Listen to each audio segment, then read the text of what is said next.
My parents forced me to babysit my nephew for free while ignoring my life, so I moved out and never looked back. I'm a 26-year-old guy, and for as long as I can remember, I've been the one who always takes on responsibility in my family. My parents like to say I was born an adult. Even as a kid, I was the one making sure chores got done, bills were paid on time, and that my little sister, Mia, didn't get into trouble. And maybe that would have been fine, if it ever felt like anyone cared about my life as much as they did hers. Mia's 23 now, a single mom with a 2-year-old named Liam. She's the baby of the family, the one who always seems to need saving. My parents call her our sweet girl and rush to help her with anything. Meanwhile, I'm expected to be the reliable one, the guy who picks up the slack. If Mia can't handle something, it falls on me. Babysitting, picking her up when her car breaks down, covering family emergencies. I graduated college last year and have been juggling 2 part-time jobs while trying to land something permanent in my field. But whenever I'm finally close to something, a big interview, a weekend to rest, my phone rings. Can you watch Liam for a few hours? Mia's exhausted. You're good with kids. You're not that busy, are you? They always say it like it's nothing. But every favor chips away at my time, my focus, my sanity. I tell myself it's temporary, that family helps family, but deep down, I know it's not mutual. When I ask for help, there's always a reason they can't. Last week, I missed a crucial interview because Mia showed up unannounced, dropping Liam into my arms before running off. My mom just smiled and said, "You're such a good brother." I forced a smile back, but in that moment, something inside me whispered, good doesn't mean invisible, and that whisper, it's been getting louder growing up. I used to think being dependable was something to be proud of. I didn't realize it meant being everyone's backup plan. My parents would brag to their friends about how responsible I was, but when it came to actually showing me appreciation, it was silence. Every holiday, every birthday, it was MIA at the center. When I got my first scholarship, my dad said, "That's great, but make sure your sister applies next year too." It was like every accomplishment of mine was just setting the stage for hers. Even now, that pattern hasn't changed. Mia's life is one constant crisis, and I'm the automatic solution. If she's late for work, call me. If she needs groceries, ask me. If she's overwhelmed, drop Liam at my door without warning. And when I protest, my parents just sigh and say, "She's a single mother, she has it harder than you." One night, I finally snapped. Harder than me?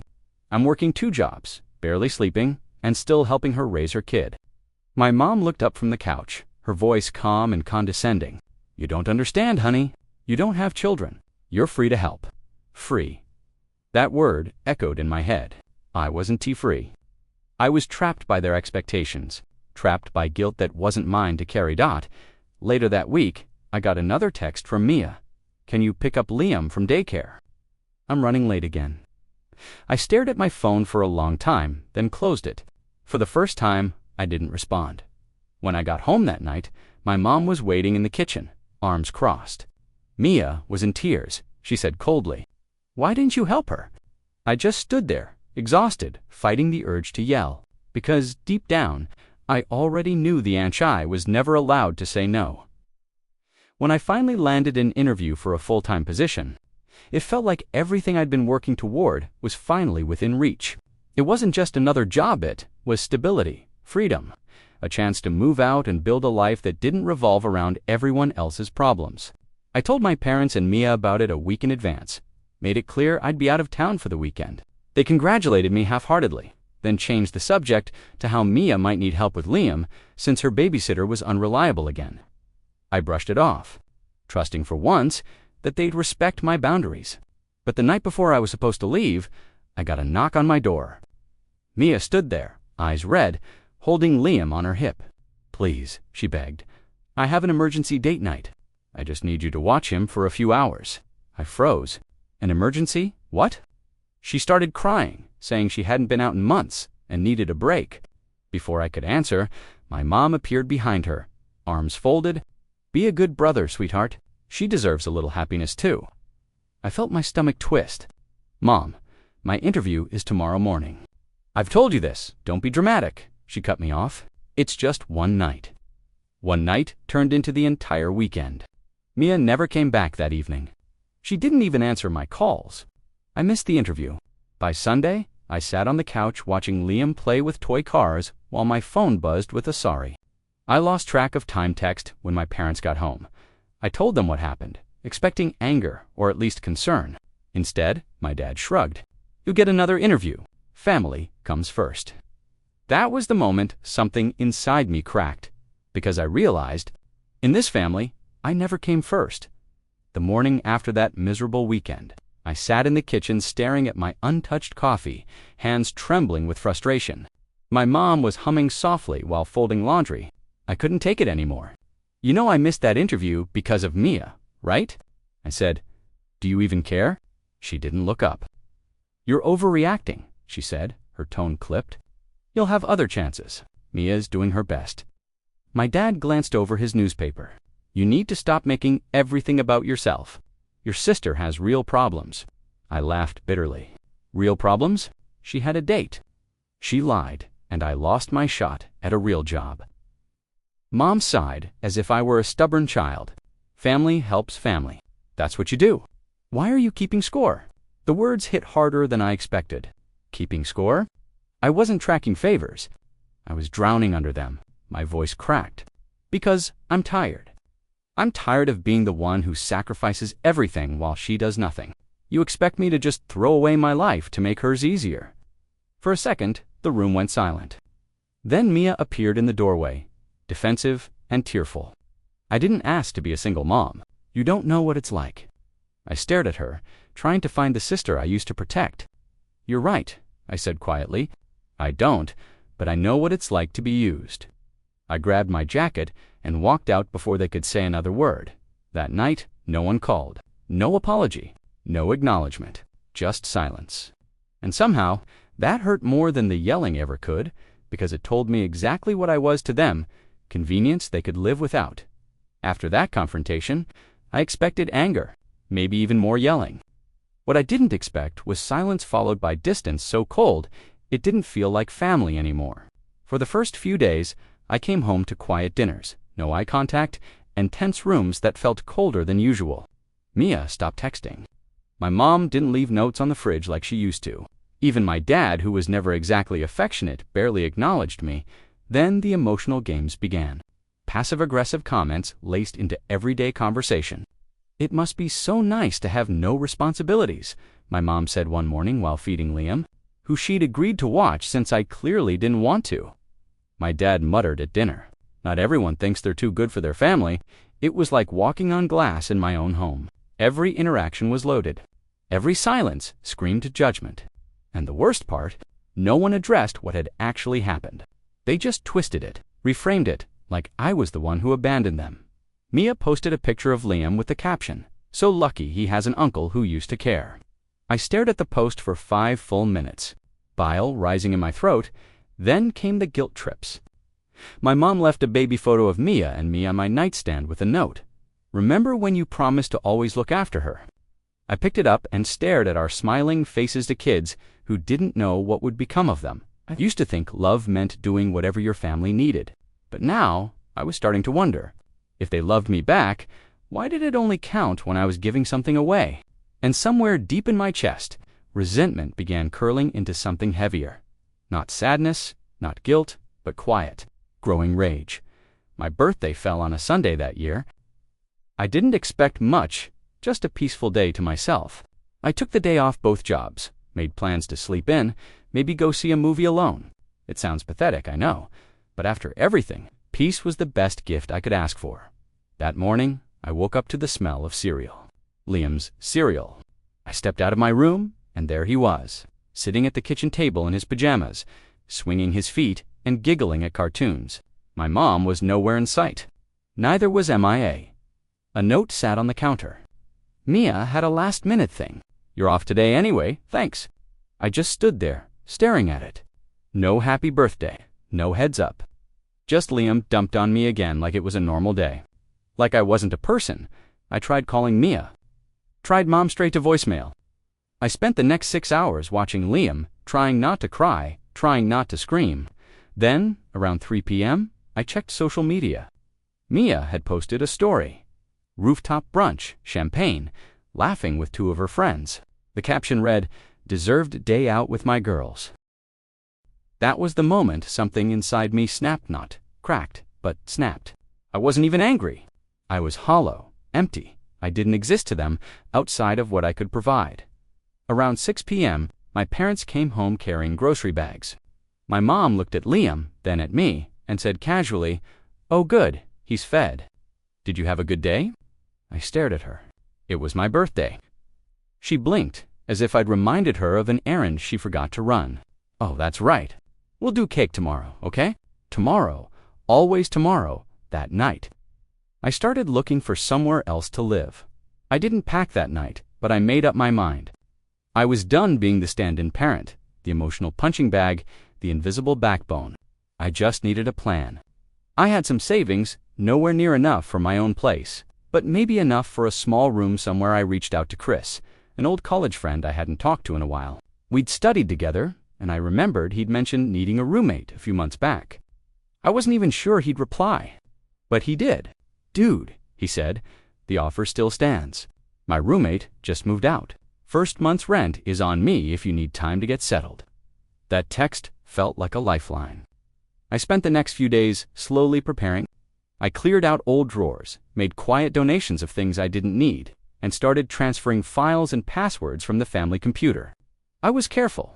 I didn't want to tip them off, not because I owed them secrecy, but because I knew if they saw me pulling away, they'd try to drag me back in with guilt, like always. Things at home continued, like nothing had happened. Mia barely spoke to me. My mom gave me the cold shoulder, unless she needed something. My dad just muttered things under his breath about how kids today have no loyalty. But I was done chasing their approval, done bending until I broke. One night, as I was folding clothes into a duffel bag in my room, Liam waddled in, clutching one of his toy trucks. He looked up at me with those big eyes and asked, "Uncle, you mad at Mommy?" I knelt down, hugged him tight. "No, buddy," I whispered. "I'm just tired. Tired of being everything to everyone and nothing to myself. I thought I'd already hit my limit. I thought the birthday weekend was the moment I broke, but I was wrong." That moment came a week later. I'd just signed the agreement to move in with Chris. We agreed. I'd make the move the following Monday. That gave me 4 more days in the house. For days to keep my head down, keep the peace. I didn't owe them anything, but part of me still hoped to leave quietly. Without a blow-up, but of course, quiet never lasted in that house. It was Thursday night when Mia stormed in, red-faced and flustered, phone in hand.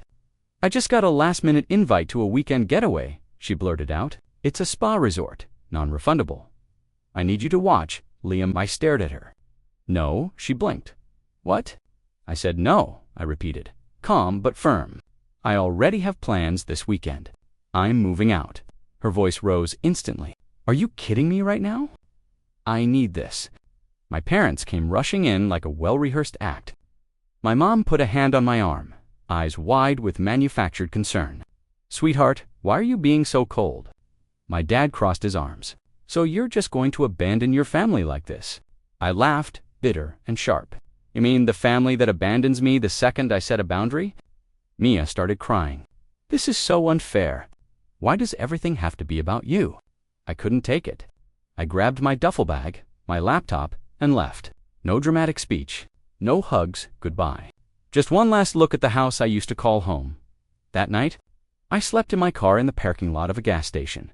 I wrapped my hoodie around my neck, closed my eyes, and let it hit me. This is what rock bottom feels like, but at least, for once, Sit was my rock bottom, no one else's. The next morning, sunlight poured through my windshield, and for the first time in years, I woke up without anyone calling my name or asking for something.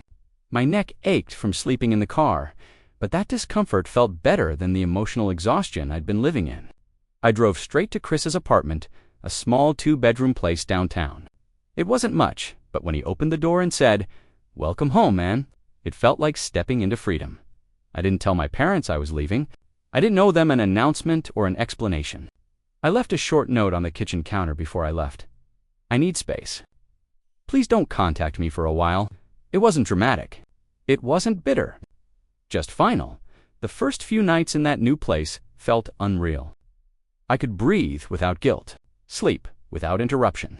Work on my freelance projects without hearing a baby cry or my mom calling my name. For the first time in years, I felt human, of course. The silence came with guilt, too. I missed Liam, his little laugh, his curiosity. None of this was his fault.